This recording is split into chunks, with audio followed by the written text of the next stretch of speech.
Has made the two groups one and has destroyed the barrier, the dividing wall of hostility. Wow. Think about those words that are right there in front of us. Jesus himself, he himself is our peace. That shalom peace.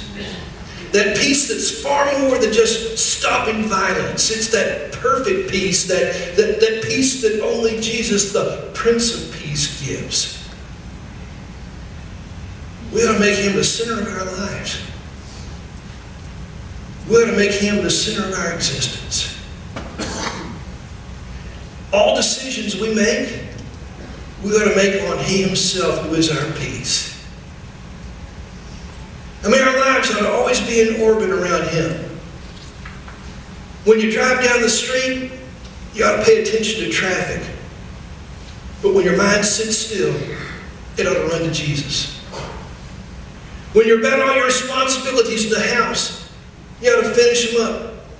But I pray for a heart that's so focused and concentrated on Jesus that our heart, our attention, all of who and what we are goes to his presence and focuses on him. When we do, peace results. This beautiful peace.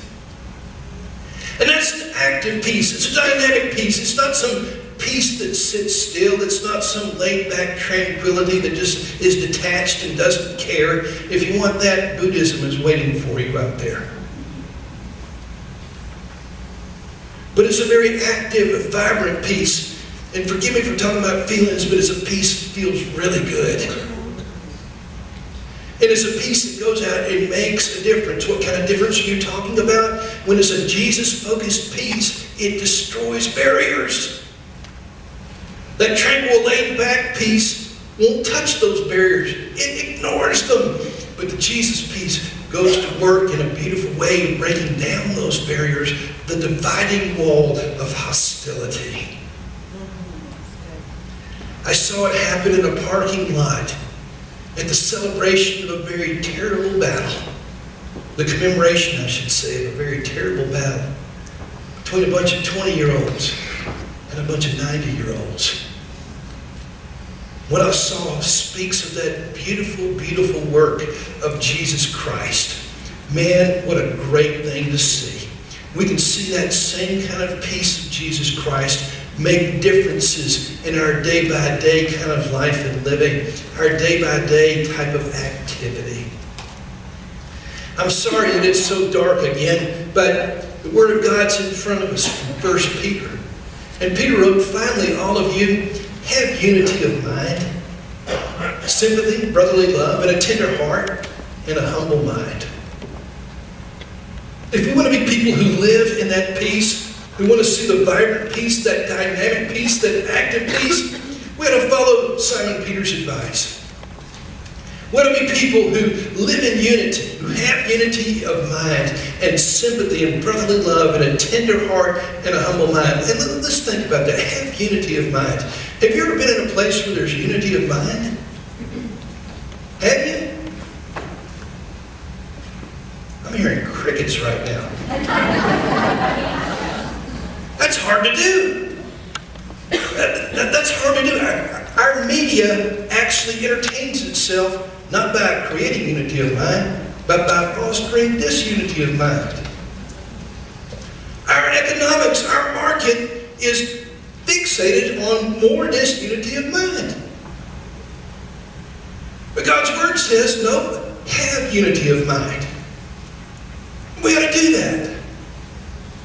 We got to do that. How do you do that? I'm going to tell you quickly, it's focusing on Jesus. Let me tell you how easy it is, though, to break into disunity and lack of focus on Jesus. Loving our worship team. I loved that concert last night. I heard those songs last night, and I heard them again today. Did you see all those guys up here? Man, they were up here singing. Did you notice? All three of them didn't have their shirts tucked in.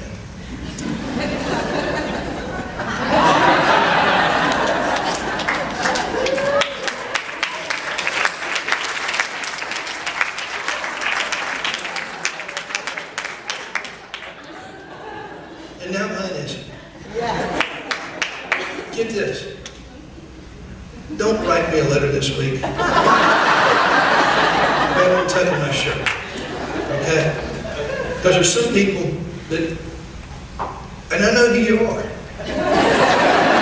You made yourself known. You got more out of seeing an untucked shirt than you did about my God's not dead. He's surely alive. He's living on the inside, roaring like a lion. You know what? Hey, did you notice Noah over there?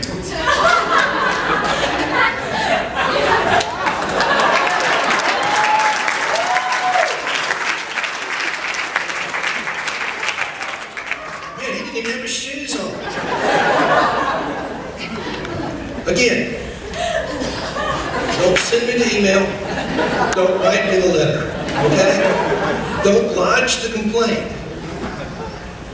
What you will do if you do is indict yourself. I will turn right and save me the letter back, okay? I will accuse you of not being of one mind, of not being Jesus-centered.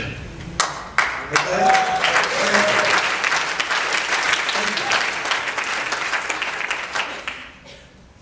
I'm going to tell you what you missed by looking at those white feet and long toes and things like that. Do you have white? No, you have tan feet. Wait a minute. You know what? It's what we tend to concentrate on. And when we don't walk in there with a Jesus focus, we're going to get on a preference focus. What I would prefer, how I would have preferred to do it, how I would have preferred to see it, so forth and so on, and we'll miss the main course. We'll miss Jesus. I really don't want you to miss Jesus. So have unity of mind. How do you get it? You focus on Jesus of Nazareth, you know, that Prince of Peace guy. That's a wonderful thing to put your concentration on. It's a wonderful thing to center who and what you are on. Man. Life becomes, you might sit there thinking, I'm going to miss out on life if all I do is focus on Him. But when you're focusing on the Creator of life, the rest of life has a way of getting really enhanced. So do it. You'll be happier. You'll be blessed. You'll live an abundant life. So finally, all of you, have unity of mind and have sympathy too. Okay, and if someone isn't on pace with you, or if someone doesn't have it as figured out as you, if they're not as deep as you are, man, don't look down upon them. A whole bunch of us try and get higher in life by stepping on the backs of others. Have sympathy with them, empathize with them.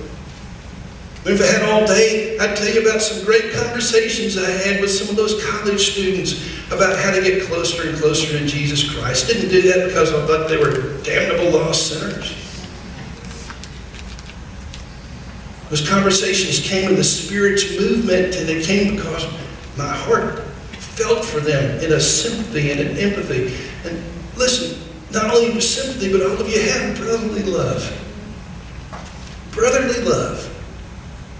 And that's the kind of that filial love that just, man, it loves people because they're creations of God. You're children of the King. And some of them are children of the King and don't know it yet. They're created by the King, and it's never been explained to them. It's never been revealed to them. It's never been communicated by the Church of Jesus Christ that ought to be full of love. So there we have it. We ought to have unity of mind and sympathy, and we ought to have brotherly love. We ought to have a tender heart too. The prophet, Jeremiah, made it plain that we all had a heart of stone. One that's self-centered, one that doesn't really feel, one that's not sentient. It's crusty, and it's so hard that it can't be pliable, it can't bend, it can't expand, it can't be molded. Of course, the prophet also said that God would take away our heart of stone and give us a heart of flesh. And that can feel, and that can be sentient, and that can be stretched, and that can be moved, and that can be molded.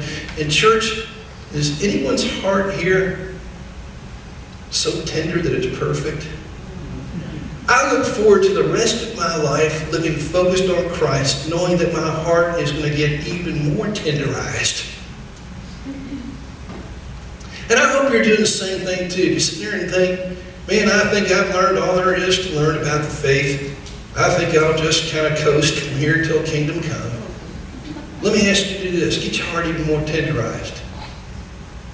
Focus it even more on Jesus. Go deeper into His presence and watch what He does. And have a humble mind too. A humble mind realizes it doesn't know everything. It needs to learn some more. It gets to learn some more. I love meeting the humble believers among us. I've noticed that whenever the humble believers make a mistake, they don't feel guilty. They actually get happy.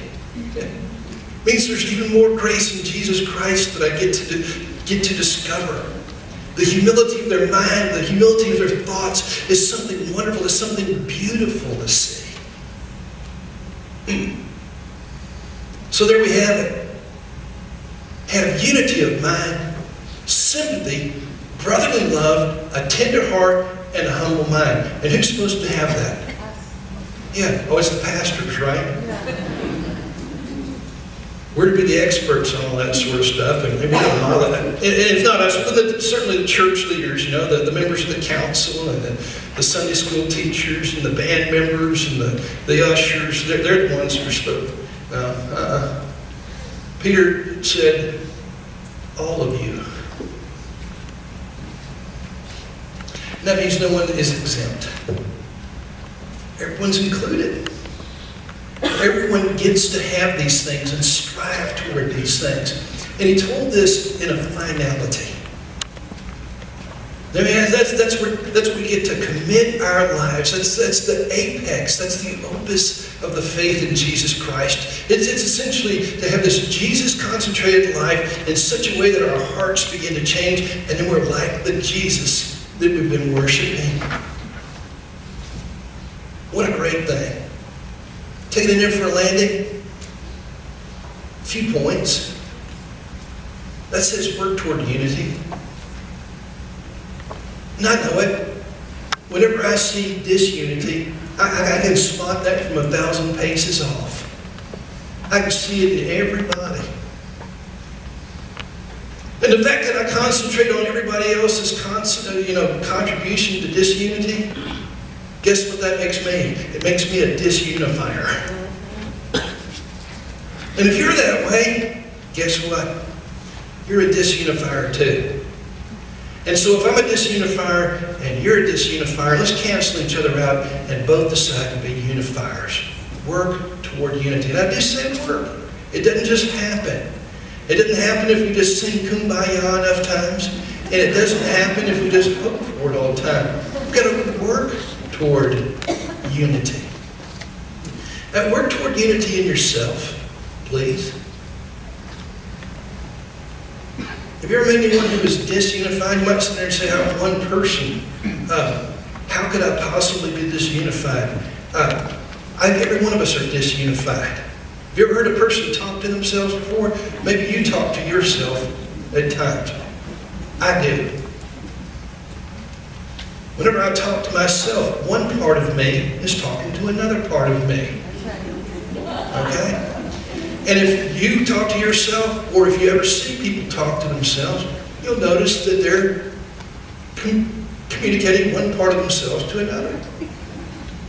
If you listen closely, you'll even hear people agree with themselves. They'll even get mad at themselves and even get ugly with themselves. Now think about it. I was with a friend the other day who was unloading a bunch of boxes from out of his trunk. He had them all stacked up and things like that. And the first few of them fell over to the ground. And he said, "Way to go, stupid."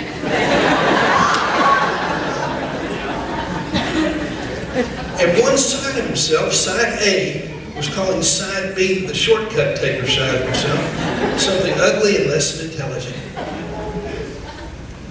And that speaks of a disunity. And I think side A needs to apologize to side B in that conversation. And I think side B needs to forgive side A in that conversation. And I know I'm being kind of funny right now, but at the same time, I'm very serious. I'm very serious. There's, the I can't forgive myself from the past, or I can't excuse the poor decision I made 20 years ago, or this, that, and the other. I'm ashamed of a decision I made, or a misstep I made, or an inconsistency that I'm guilty of. And man, you got to forgive the self. You got to be unity with the self. That might sound selfish, but it's not. Work toward that kind of unity. We got to work toward unity in your family. And I know that some of us come from Hatfields and McCoys, but it's just Hatfields or it's just McCoys. And there's warring going on in the family, sometimes through the generations. And I know of family reunions, when people get together, there's fighting that goes on. Some of you decided to handle that by just saying, hey, I've got to erect some boundaries. I can't take the abuse. But some of you are harboring some anger toward family members, and you're just trying to ruin their day, month, year in life by not talking. Now, I'm not asking you to open up cans of proverbial worms, but if you're one of these people who's trying to get back at the family for an old grievance, and by maintaining a silence or a disunity, let me tell you in the name of Jesus Christ, fix that. Fix that. And how about some unity in your community? Working toward that. That's part of our Methodist heritage. It's part of our Wesleyan heritage to be involved in such a way, to become difference makers, to become makers of that shalom peace, celebrators of it. I ought to be in your church too. There's always something that goes on in the church that we don't like. And I can keep you all day letting you know some just the chintzy things people have let wreck their church relationships. And some of them are very real and valid things. But peace and unity is a great thing to work toward, even within the church. I know it's a place where peace should be our vanguard. But as surely as we're human beings, as surely as we're fallen, that disunity it becomes a convenient and a commonplace for it to prop up. How about unity in the workplace? I know a lot of us work or even volunteer in places that have people in it. And people don't always get along, and a toxicity can come into certain organizations and certain offices and factories and homeowners associations and things like that. I don't need to tell you about it. But how about being part of the solution? How about that Prince of Peace, the Prince that we're the ambassadors for? How about taking that out in that community? And I know that in your world, we ought to be peacemakers in the world. And I know that none of us go up there to speak to the UN on a regular basis. And I know that we don't have the ear of many of our elected officials. But I still think in those plain, everyday kind of encounters that we have, we ought to work for peace in the world. And that becomes a beautiful thing. It becomes a great thing. Because all we're doing is just living out of the inspiration that Jesus has put before us. That's what it's all about. That's what I'm speaking to you about today. I want to invite the band to come forward this time. And they've got some closing music for us. And there might be something on your heart today. There might be something on your heart right now.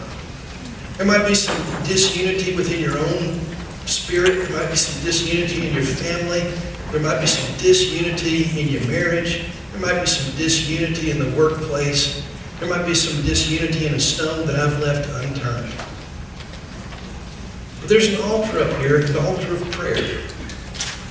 And I want to invite you to come on down to this altar of prayer and take that disunity and that lack of peace and put it in the Prince of Peace's hands. Okay? Confident that you're going to work and walk out that peace. All to His honor and glory.